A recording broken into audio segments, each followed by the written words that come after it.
Carta de Paulo aos Romanos, capítulo 1, versículos 18 a 32.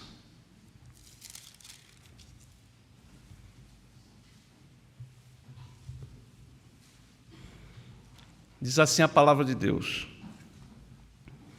A ira de Deus se revela do céu contra toda a impiedade e perversão dos homens que detêm a verdade pela injustiça, porquanto o que de Deus se pode conhecer é manifesto entre eles, porque Deus lhes manifestou. Porque os atributos invisíveis de Deus, assim o seu eterno poder, como também a sua própria divindade, claramente se reconhecem desde o princípio do mundo, sendo percebidos por meio das coisas que foram criadas. Tais homens são, por isso, indesculpáveis, porquanto, tendo conhecimento de Deus, não glorificaram como Deus, nem lhe deram graças, antes se tornaram nulos em seus próprios raciocínios, obscurecendo-se-lhes o coração insensato, inculcando-se por sábios, tornaram-se loucos e mudaram a glória do Deus incorruptível em semelhança da imagem de homem corruptível, bem como de aves, quadrúpedes e répteis. Por isso, Deus entregou tais homens à imundícia pelas concupiscências de seu próprio coração, para desonrarem o seu corpo entre si. Pois eles mudaram a verdade de Deus em mentira, adorando e servindo a criatura em lugar do Criador, o qual é bendito eternamente. Amém.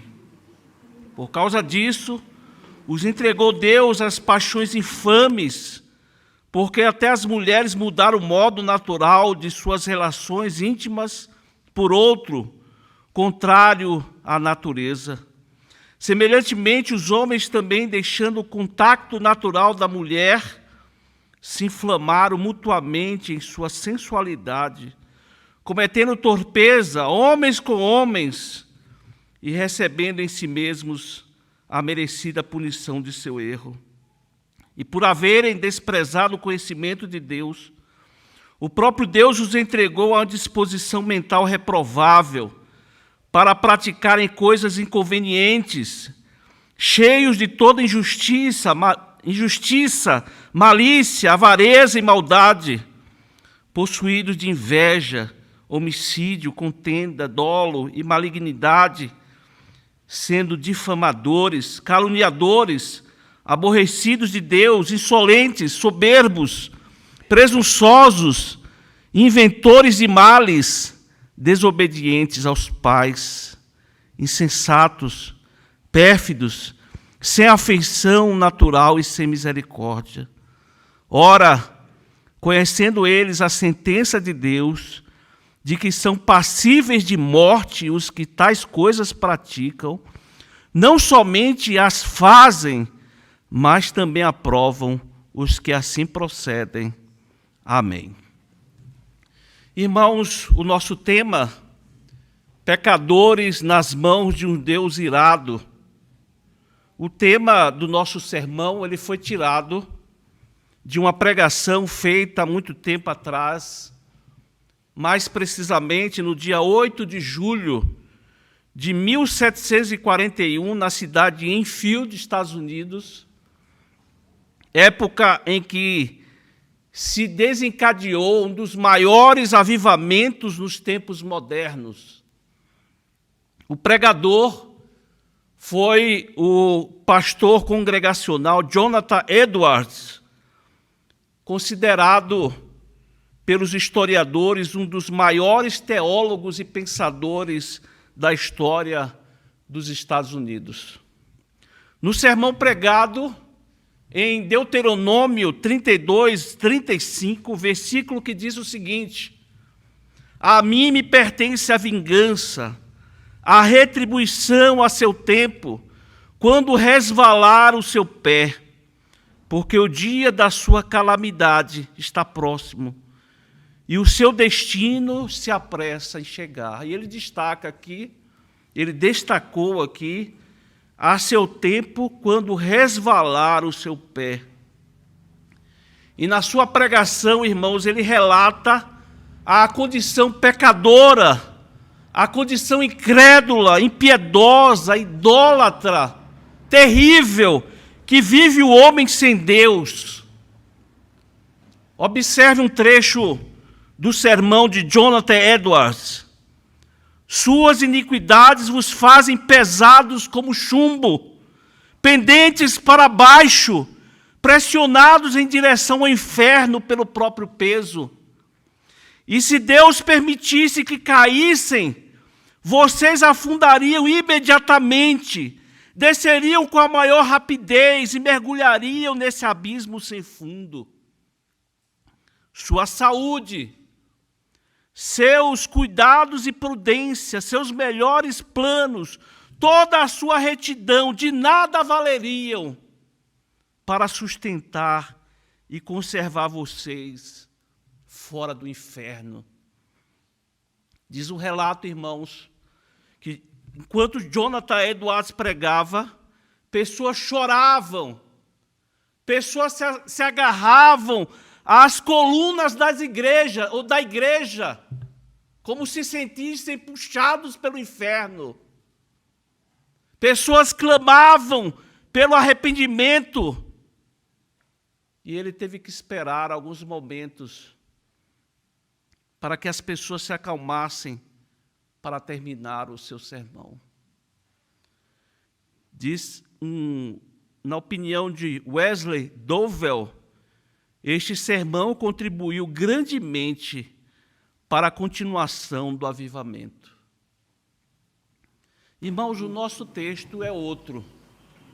O nosso texto para o sermão de hoje é baseado no texto que nós lemos, no primeiro capítulo da carta de Paulo aos Romanos, mas, sem dúvida alguma, é um texto tão duro, é um texto tão assustador para aqueles que vivem de uma forma despretensiosa, para aquelas pessoas que, diante das exortações bíblicas, elas vivem uma vida de pecado, vivem distantes de Deus. Um dos reformadores, Melanchthon, ele fez uma afirmação interessante com relação a esse texto que nós lemos. Ele disse que esse texto é uma exortação terrificante. É a palavra que ele usa aqui, terrificante. Esse texto é uma exortação terrificante como um relâmpago. E que, além disso, tem um poder de iluminação também de um relâmpago. Então, irmãos, ao mesmo tempo que é uma exortação tenebrosa, dura, esse texto lança luz como nenhum outro texto para aquilo que nós podemos chamar a história religiosa da humanidade. A história religiosa da humanidade. Por quê, irmãos? A história religiosa da humanidade é apresentada nas escolas, nas universidades, da seguinte maneira. Qual é a narrativa? Qual é a forma que é apresentada nas escolas e nas universidades, não somente do nosso país, mas no mundo inteiro? Nos é ensinado, irmãos, que o homem, no seu início, ele obteve o senso religioso animista.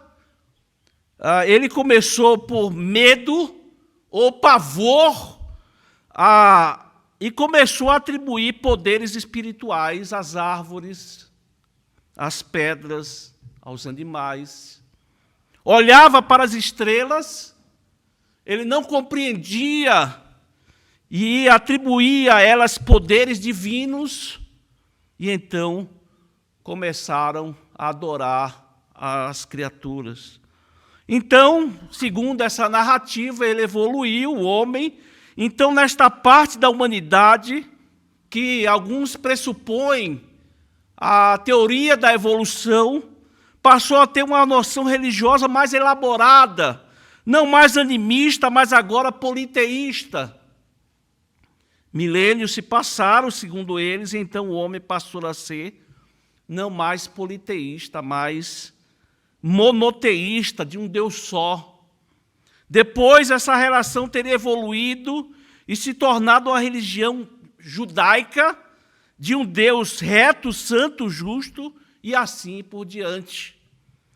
E os irmãos sabem que por detrás dessa teoria falaciosa, mentirosa, está a teoria da evolução, segundo a qual o homem veio de uma ameba ou coisa parecida, vai evoluindo, se torna um animal menos complexo, depois um animal mais complexo, depois um animal mais complexo ainda, evoluindo até se tornar um ser humano. É essa teoria, meus amados irmãos, que tem influenciado os pensamentos dos homens nas mais diversas áreas,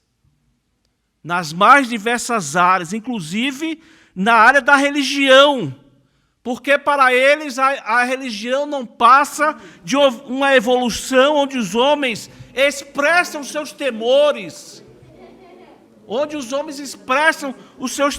e então esta religião ela foi crescendo dessa maneira, foi evoluindo dessa maneira.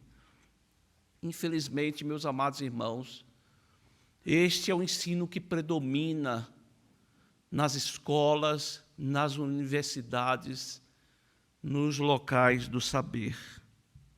Mas esse texto, irmãos, esse texto da carta de Paulo aos Romanos, ele lança luz para trazer a verdadeira história da humanidade, a verdadeira situação da humanidade, e ele lança por terra esse tipo de história, esse tipo de narrativa falaciosa, esse argumento que diz respeito às coisas espirituais. E os irmãos lembram da última oportunidade em que nós estivemos aqui considerando sobre esse capítulo, mais precisamente nós consideramos dos versículos 8 a 17, onde afirmam esses versículos que Paulo estava desejoso de ir a Roma. Paulo estava desejoso de ir até Roma pregar o Evangelho, e nós vimos aqui por alguns motivos.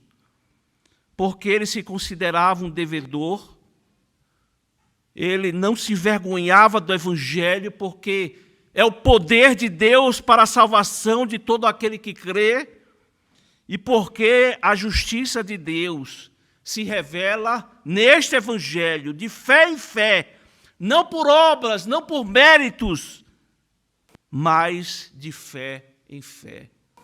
O justo viverá por fé.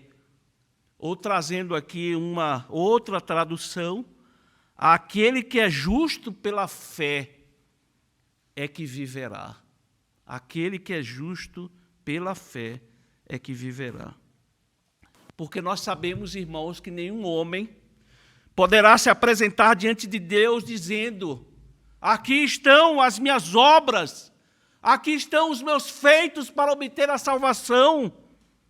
Mas, amados irmãos, através da graça de Deus, da misericórdia de Deus, do Evangelho, o homem ele pode se apresentar dizendo: estou aqui, Senhor, não pelos meus méritos, não pelas minhas obras, mas pela fé na obra que Cristo realizou na cruz do Calvário.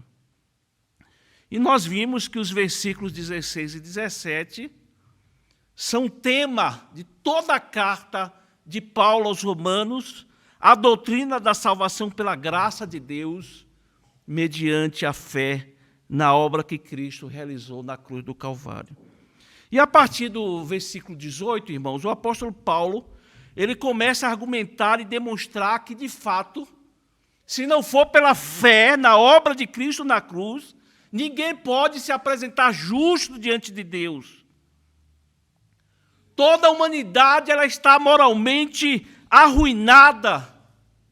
Ela está incapaz de conseguir um veredito favorável no tribunal de Deus. E por isso, o homem tem a desesperada necessidade da sua misericórdia e perdão. Porque todos são culpados diante do Senhor, sejam eles gentios, judeus, independente do grau de revelação que eles receberam, seja da natureza, seja da consciência, seja até da revelação especial dada por Deus, porque os judeus eles receberam os oráculos de Deus. Não interessa, irmãos. Todos são culpados diante de Deus. Toda a humanidade inteira, judeus e gentios igualmente, todos estão moralmente falidos perante Deus.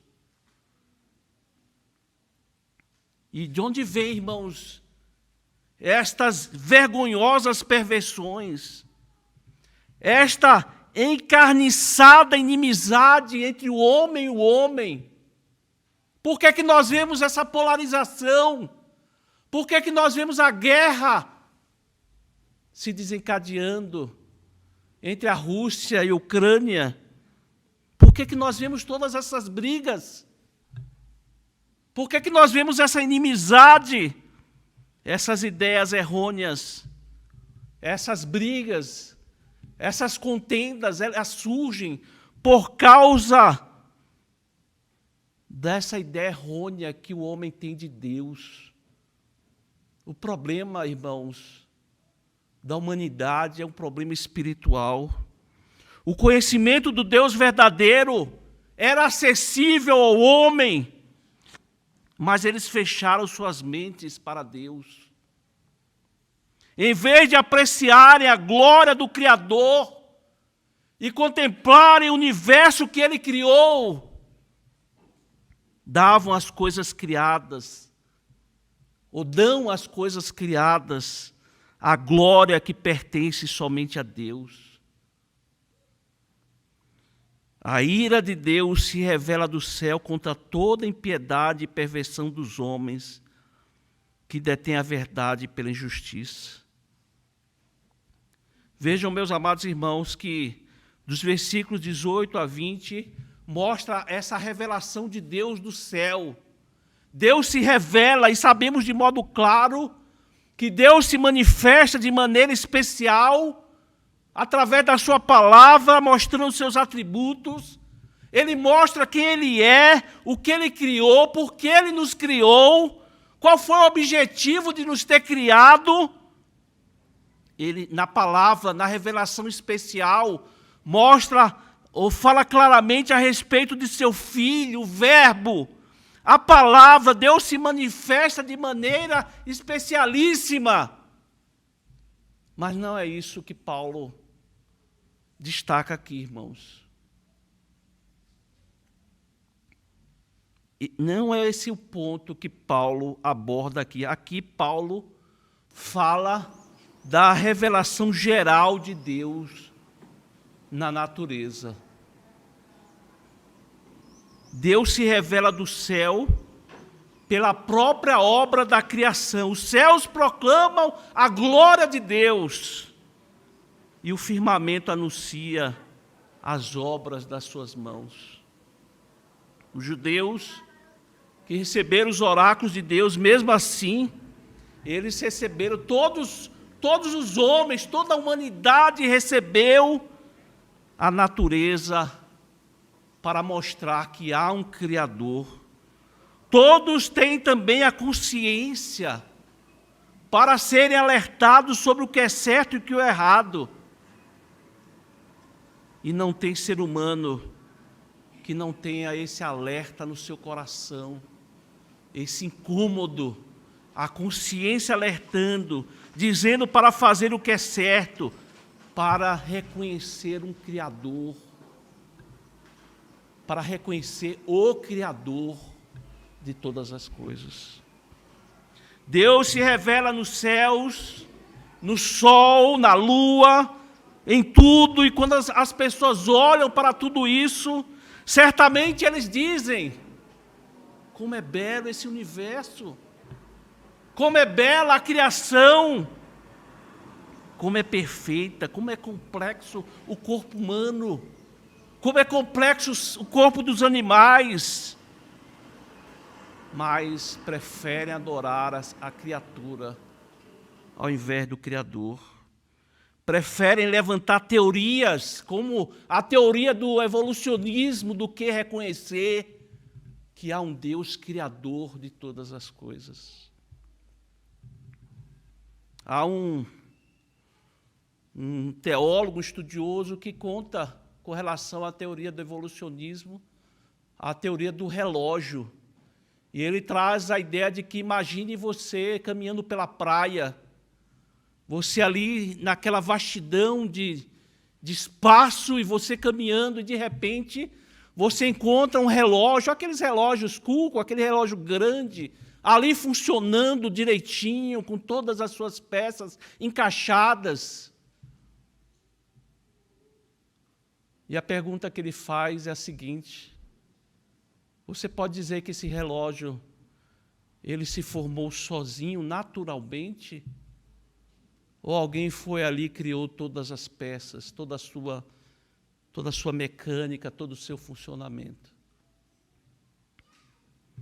O que de Deus se pode conhecer, o que de Deus se pode conhecer é manifesto entre eles, porque Deus lhes manifestou.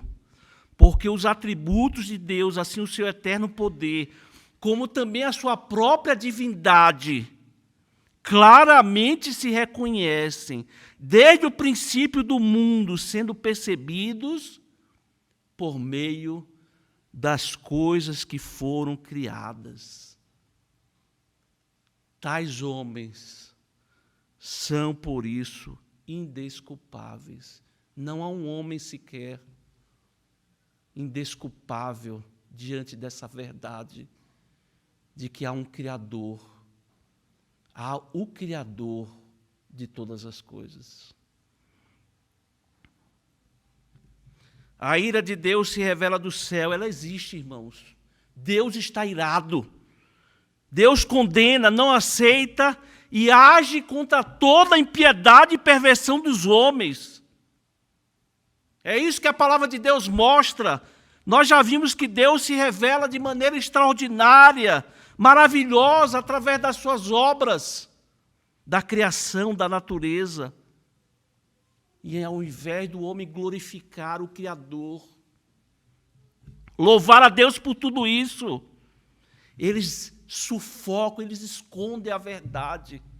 É como se eles pegassem, e o texto original aponta para isso, é como se afogasse numa água, é como se pegasse a verdade e mergulhasse na água, para afogá-la, para encobri-la.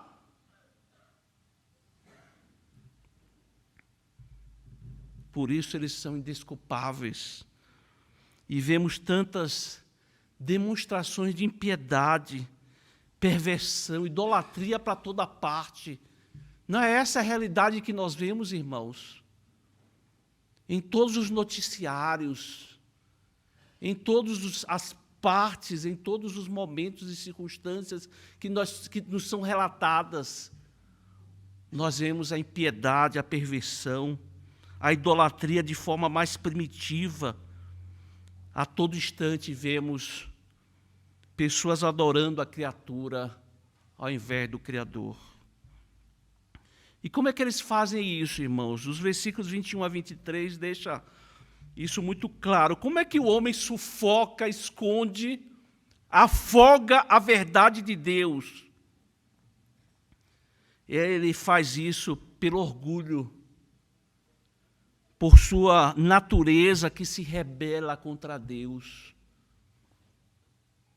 Na verdade, sempre foi assim, não é verdade, irmãos? Lá na criação, logo nos nossos primeiros pais, nós vimos Deus dizendo para Adão: Adão, olhe para isso que estou te entregando, olha que coisas, quantas coisas maravilhosas.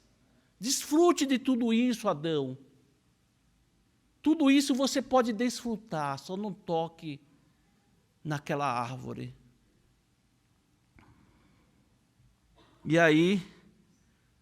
O relato bíblico diz que aí vem a mais sagaz de todos os animais selváticos que o Senhor tinha feito. A serpente disse para o casal: não é justo. Deus quer manter vocês oprimidos, limitados. Vocês podem fazer muito mais. Se vocês comerem o fruto proibido, vocês serão como Deus. E aí os olhos dos nossos primeiros pais brilharam. E Adão e Eva, nossos primeiros pais, nossos representantes, eles pecaram. E desde então, irmãos, o homem tem feito exatamente isso. Ele se rebela contra Deus. Ele prefere seguir a sua ideia, o seu raciocínio, as suas teses contrárias ao que Deus disse. Criacionismo não. Criacionismo bíblico não. Nós preferimos o evolucionismo. E quando o homem fez isso, quando o homem faz isso, cego em relação à vida espiritual, ele se tornou. E ao invés de adorar o Criador, ele passa a adorar o sol, passa a adorar a lua, a natureza, os animais. Ele passa a adorar ao próprio homem. Fica insensato, obscurecido no seu entendimento, como diz o texto. Veja o que encontramos no versículo 14, duas coisas que Deus abomina, irmãos. Não aceita: impiedade e a injustiça. São aquelas duas coisas que estavam listadas nas duas tábuas da lei. Os irmãos sabem que uma tábua registra ali aquilo que nós devemos nos atentar com relação à lei, com relação ao Deus Criador. E na outra tábua ali estão listadas as coisas que nós devemos nos atentar com relação ao próximo, como nós devemos viver, como nós devemos nos relacionar.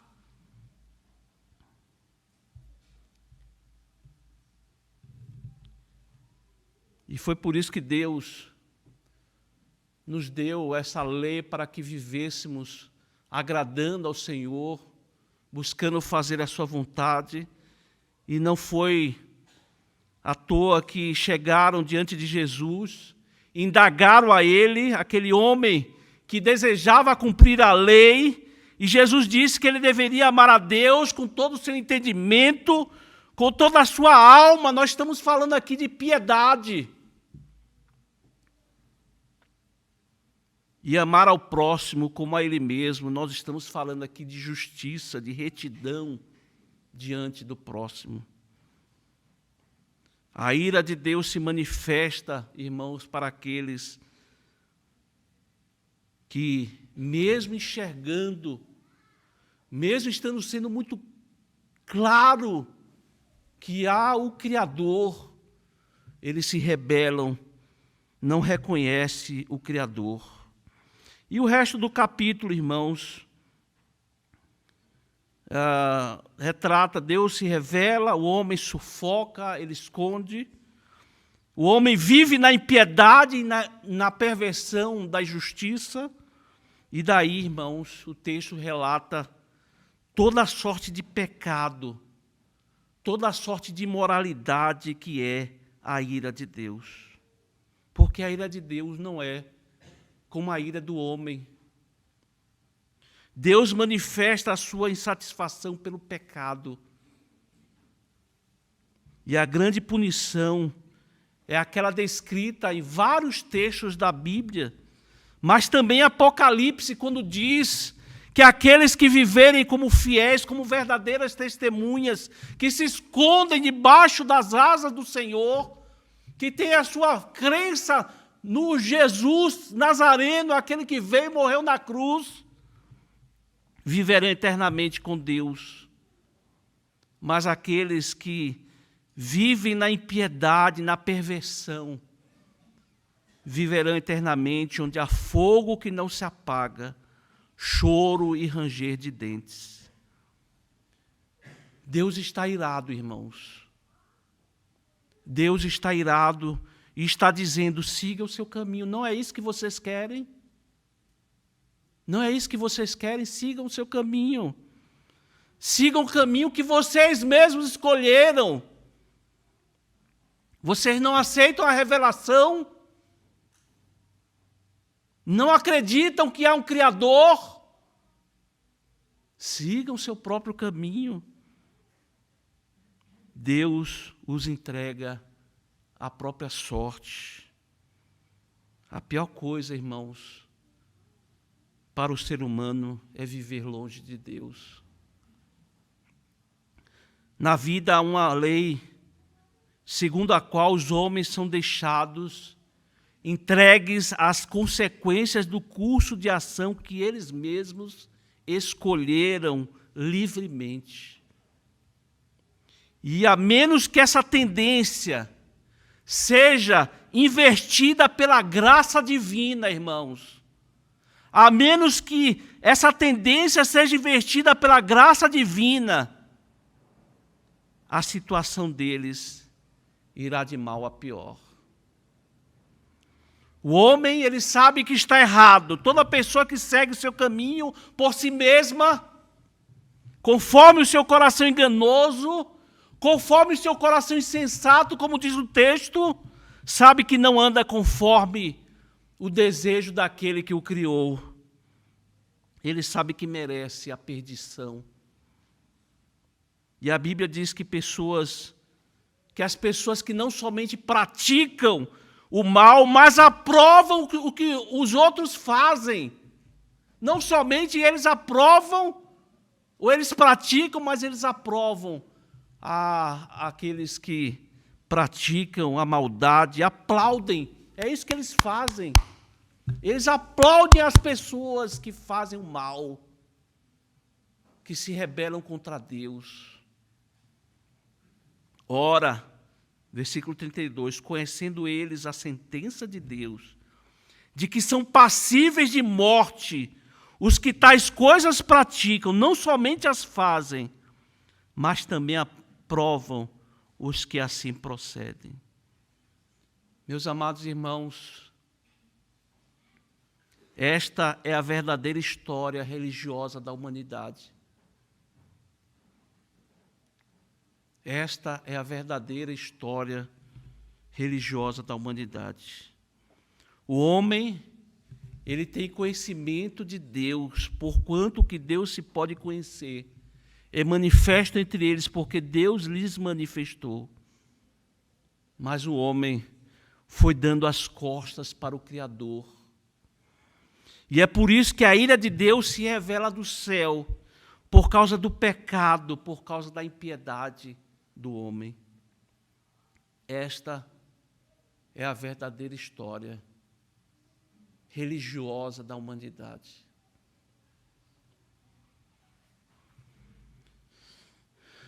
Mas há uma boa notícia, irmãos. Há uma boa notícia. Qual é o remédio para essa situação? Qual é a cura para a situação, para essa realidade? Romanos 16, 17. O Evangelho é o poder de Deus para a salvação de todo aquele que crê. Primeiro do judeu e também do grego, visto que a justiça de Deus se revela no Evangelho, de fé em fé, como está escrito, o justo viverá por fé. É por isso, irmãos, que Paulo desejava tanto ir a Roma. É por isso que Paulo desejava ir tanto a Roma, levar essa notícia maravilhosa, levar essa boa notícia, que há uma solução, há um remédio para a salvação da alma do pecador. Uma solução para a perdição eterna. Assim como Paulo disse de forma tão efusiva, nós devemos levar ao nosso país, nós devemos levar ao nosso estado, levar às outras nações, ao nosso bairro. Pessoas estão idólatras, pessoas estão perdidas, levar a mensagem de boas novas. E dizermos, estou pronto para ir a Roma, Estou pronto para a cidade de São Paulo, estou pronto para o mundo pregar o evangelho a todos, sejam ricos, sejam pobres, educados, iletrados, universitários, todos carecem da glória de Deus. Todos precisam do evangelho para suas mentes e corações, para que eles sejam tomados pela luz de Cristo, libertando-os da escravidão do pecado. Jonathan Edwards,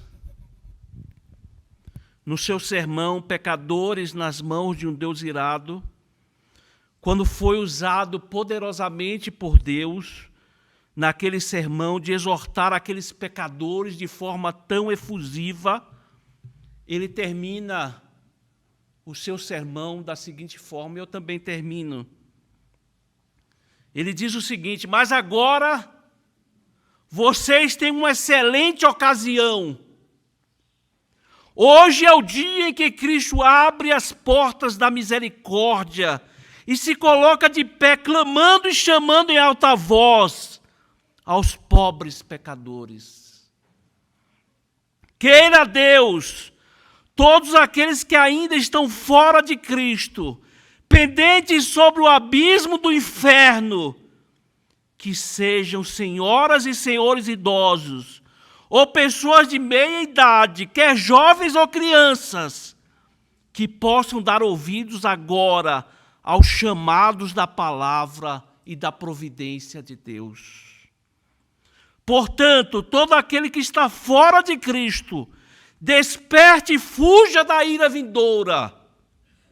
Buscai o Senhor enquanto se pode achar. Invocai-o enquanto está perto. Deixe o perverso o seu caminho, o iníquo os seus pensamentos. Converta-se ao Senhor, que se compadecerá dele, e volte-se para o nosso Deus, porque é rico em perdoar.